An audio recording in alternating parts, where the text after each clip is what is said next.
Hello student, मैं MSR और आप देख रहे हैं MSR स्टडी सेंटर।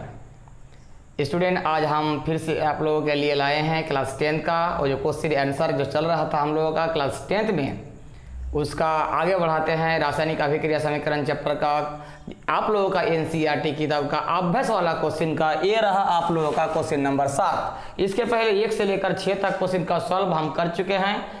अगर आप लोग नहीं देखे हैं तो जरूर देख लीजिए। इसके अतिरिक्त इस रासायनिक अभिक्रिया एवं समीकरण चैप्टर का पूरा पार्ट हम लोग पढ़ चुके हैं।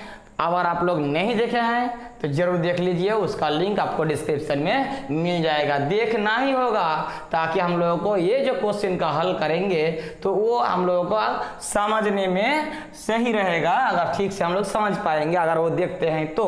बार बार रिक्वेस्ट करने की आवश्यकता नहीं है, आप लोगों के लिए आप लोगों को खुद देखना है। तो आते हैं निम्न अभिक्रियाओं के लिए संतुलित रासायनिक समीकरण लिखिए। ये ऐसा अभिक्रिया दे दिया है, उस अभिक्रिया के थ्रू आप लोगों का क्या करना है, सूत्र लिखना है। अब उस सूत्रों के द्वारा फिर से उसको समीकरण के रूप में लिखना है और फिर उस समीकरण को संतुलित भी करना है। अब संतुलित है क्या, संतुलित है क्या, संतुलित क्या है, असंतुलित क्या है। संतुलित रासायनिक समीकरण और असंतुलित रासायनिक समीकरण हम पहले ही पूरा डिस्क्रिप्शन, पूरा ही वर्णन, पूरा ही व्याख्या अच्छी तरह से आप लोगों के सामने किए हैं 2-3 बार। अगर आप लोग ये चैप्टर पूरा देखते हैं, क्वेश्चन आंसर और पूरा वर्णन, तो आप लोगों को आसानी से समझ में आ जाएगा। तो उधर हम नहीं जाते हैं। अभी हम कैल्शियम हाइड्रोक्साइड के साथ कार्बन डाइऑक्साइड का जो रिएक्शन हो रहा है उससे जो प्रोडक्ट के रूप में, उत्पाद के रूप में जो प्राप्त होता है कैल्शियम कार्बोनेट और जल, इसके बारे में हम लोग अब देखते हैं समीकरण बना के। तो ये हुआ अभिकारक जो इधर एरो के बाएं तरफ क्या है, अभिकारक है मतलब रिएक्टेंट है, और के दाएं तरफ मतलब राइट हैंड साइड में क्या है, उत्पाद है यानी प्रोडक्ट है। तो ये हुआ रिएक्टेंट और हुआ प्रोडक्ट। आइए लिखते हैं कैल्शियम हाइड्रोक्साइड। कैल्शियम हाइड्रोक्साइड का फॉर्मूला हम लोग क्या जानते हैं, CaOH2। क्या है, कैल्शियम हाइड्रोक्साइड, कैल्शियम हाइड्रोक्साइड। इससे किससे रिएक्शन कराना है, कार्बन डाइऑक्साइड से। कार्बन डाइऑक्साइड का फॉर्मूला क्या होता है, CO2। अब उससे क्या उत्पाद के रूप में क्या प्राप्त होता है, कैल्शियम कार्बोनेट। कैल्शियम कार्बोनेट का फॉर्मूला क्या होता है, CaCO3, कैल्शियम कार्बोनेट। और क्या प्राप्त होता है, H2O मतलब जल प्राप्त होता है। तो जो अभिक्रिया दिया हुआ था लैंग्वेज में समीकरण के रूप में हम लिख दिए। अब ये क्या कहा गया है, संतुलित करना है। लेकिन संतुलित मतलब बैलेंस करना है ताकि लेफ्ट हैंड साइड में अभिकारक और राइट हैंड साइड में उत्पाद दोनों में उपस्थित परमाणुओं की संख्या बराबर रूप से मतलब बराबर हो, तराजू बराबर हो। बार बार बोल रहे हैं वही बात। तो कैल्शियम इधर 1 है, इधर कैल्शियम की संख्या 1 है। इधर ऑक्सीजन कितना है, 2 है, क्योंकि ब्रैकेट के बाहर जो 2 लिखा है ये हाइड्रोजन का भी है, ऑक्सीजन का भी है। तो ऑक्सीजन कितना हुआ, 2, और यहाँ हो गया 2 मतलब 4। और इधर ऑक्सीजन कितना हो रहा है, ऑक्सीजन हुआ रहा है 1 और ऑक्सीजन हो रहा है 3। कितना हो गया, 4। मतलब लेफ्ट हैंड साइड में उपस्थित कैल्शियम और ऑक्सीजन मेरा सेम हो गया। अब देखना है हाइड्रोजन। हाइड्रोजन यहाँ कितना है, 2, और यह हाइड्रोजन कितना है, 2, सेम हो रहा है।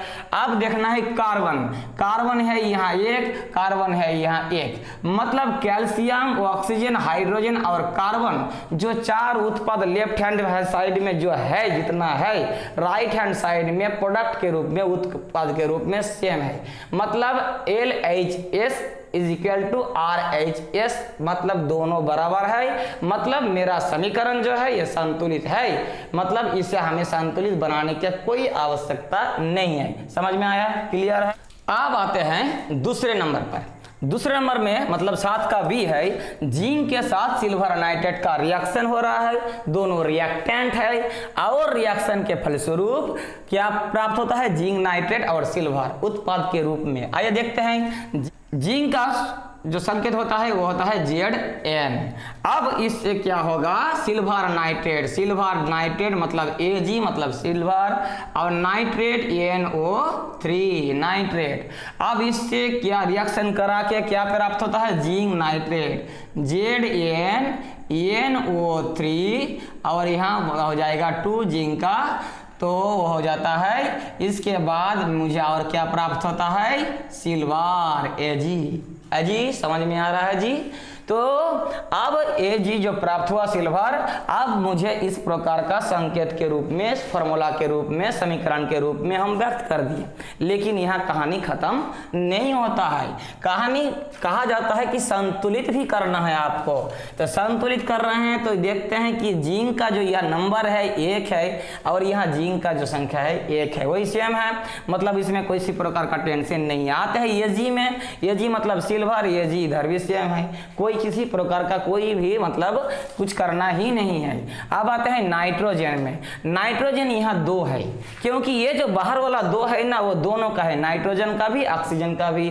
तो नाइट्रोजन हो गया यहाँ 2, लेकिन यहाँ नाइट्रोजन है कितना, 1। मुझे यहाँ क्या करना है, 2 कर देना है। लेकिन हम यहाँ 2 नहीं लिख सकते, इसके पहले भी बताए हैं। जो भी लिखना है आपको एकदम सामने लिखना है सब सूत्र के। अब सूत्रों के सामने नाइट्रोजन 2 हो गया, नाइट्रोजन 2 हो गया।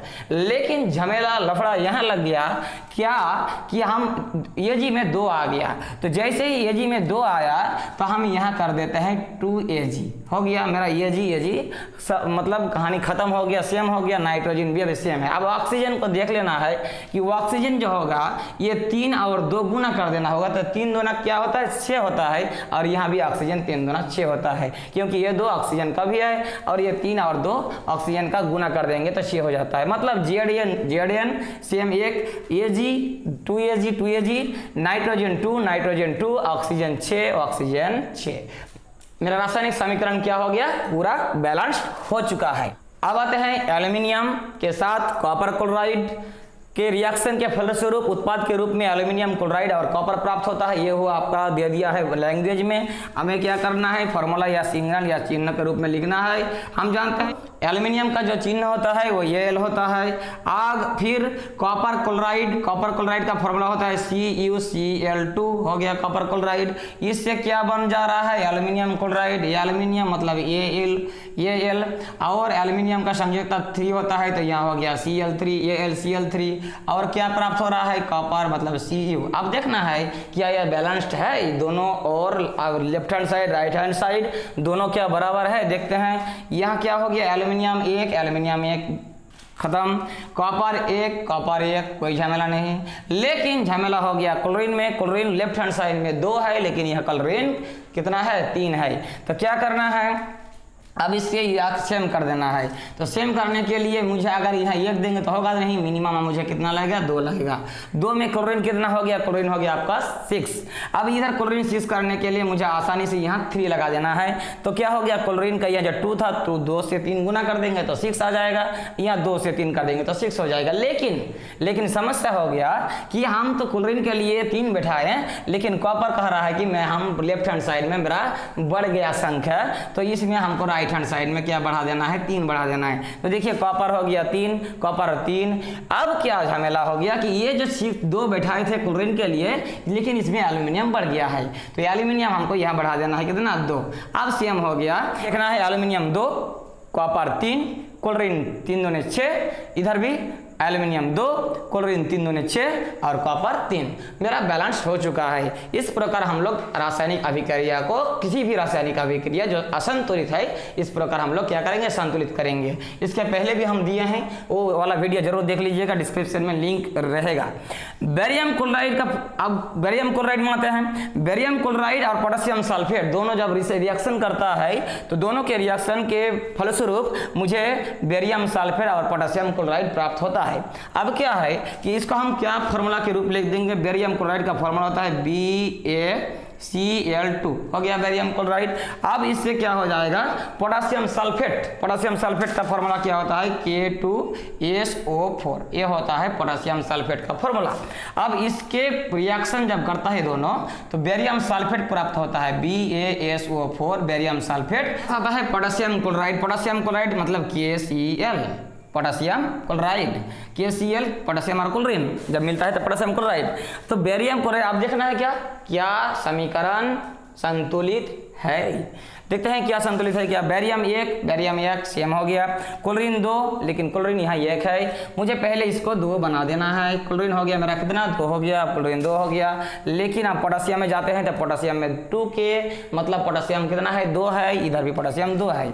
और सल्फेट जो है SO4 है मतलब सल्फर 1 और ऑक्सीजन 4। तो इस प्रकार मेरा क्या हो गया, इस प्रकार के मेरा बैलेंस हो गया। तो इस प्रकार आज हम रासायनिक अभिक्रिया समीकरण का जो हम लोग का क्लास 10 का 7 नंबर वाला क्वेश्चन, किस प्रकार रासायनिक अभिक्रिया जो है लैंग्वेज में रहेगा और हमें क्या करना है, फॉर्मूला या प्रतीक के रूप में लिखना है, फिर उसको बैलेंस करना है, हम लोग सीखे। उम्मीद है कि आप लोगों को हम पूरे अच्छे तरह से समझा पाए। फिर भी किसी प्रकार का कुछ क्वेश्चन है तो कमेंट बॉक्स में ये बेझिझक लिखते रहिए। और अभी तक मेरे चैनल को सब्सक्राइब नहीं किए हैं तो जरूर सब्सक्राइब कर लीजिए, इसे शेयर करते रहिए, सभी को फैलाते रहिए और लाइक करना मत भूलिए। धन्यवाद।